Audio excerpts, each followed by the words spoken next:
World War II. So I'm going to go over a summary of that, and which is right out of his book. And he was so proud to have this book for sale at the Stanford bookstore. And now it's my understanding it's for sale through the alumni Stanford book sale. So in 1944, 51 men from Stanford, the freshman class of 1944, went to OCS, and they became the class of 109. Therein lies Mission 109. They all went to various parts of the world in different theaters, and not one of them got killed. They all became officers. He was first assigned to New Guinea, and he was a field artillery. He ran a field artillery battalion where they shelled not only the island of New Guinea, but to beat back the enemy, but various islands around the Philippine map. In the times that he wasn't shooting off 50 cannons, he had to do patrol, and he had to go for a week and get into the jungle. And this is where he caught what was called jungle rot. And it was a very serious disease, and it went from his feet up his legs, and they had to fly him back to the Mayo Clinic, where he spent 5 months. And they had this wonderful testing drug that they put on his legs called penicillin paste. And they cured him of this and put him back on an airplane, and he headed back to the Philippines. This time the Army's Western Pacific headquarters had a little different deal for him to do. They hooked a handcuff on his right arm because he shot left-handed, which he was totally right-handed. I never understood that. And had a briefcase, and he flew the secret mission orders to all the bases, and he did this over and over and over again on a C-47, which means nothing to me, but I understand it's a workhorse that could fly short missions to all the different islands. It was flown by the Air Force, but he sat in the front seat and got to where he actually liked flying through all types of weather. He flew through a typhoon at one point, and his book says a hurricane. I'm kind of wondering who allowed that plane up during a hurricane, but the Air Force called this the White Knuckle Airlines.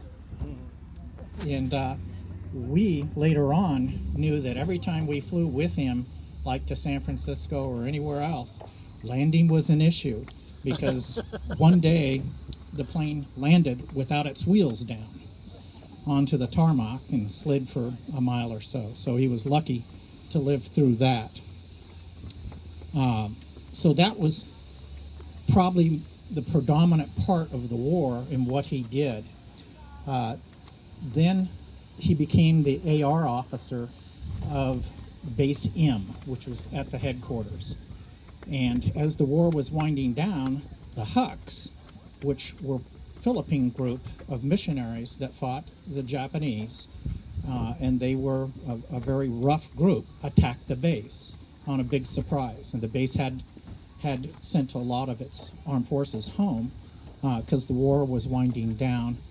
And along with the military police and the National Guard of the Philippines, who happened to be down the street at their base, they saved that base and saved my dad's life. There, at the next stage, in the last stage of the war that he did, he and 23 other officers witnessed the surrender of General, and I'm going to try to get through this name, Takayama Yoshimata. His nickname to the officers were the Tiger of Malaysia. He commanded 40,000 troops and Japanese soldiers, and he was the 23 officers of Base M had to make sure that he surrendered properly. In fact, our family has his sword and his field glasses in our house here in La Jolla. My dad said he was a very discerning cuss. Uh, that was about the nicest thing that probably ever came out of it. At least he didn't swear in Hawaiian about it. Later, the international military community cited General or the Tiger, and he was executed February 1946 for atrocities done to the Philippines and the Philippine people.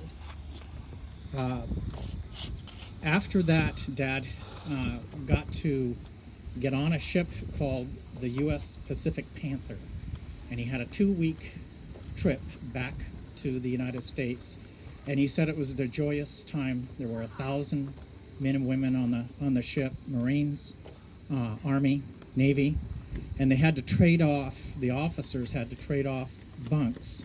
So he slept during the daytime when it was easier. And it was here where one of his people in his command came and woke him up because they were 3 miles off the coast of San Francisco. At that moment, everybody got on the ship and they saw the Golden Gate Bridge. It was about 4:30 in the afternoon, and it was lit up rust gold. He said it was the biggest impression he'd ever had in his life. But I'd like to say that I think his work here at this war memorial with you trustees may have been an even greater honor to him. For him to be Veteran of the Year in 2008 lit him up. I'd never seen him so happy. Thank you all. Thank you, trustees. What a wonderful day.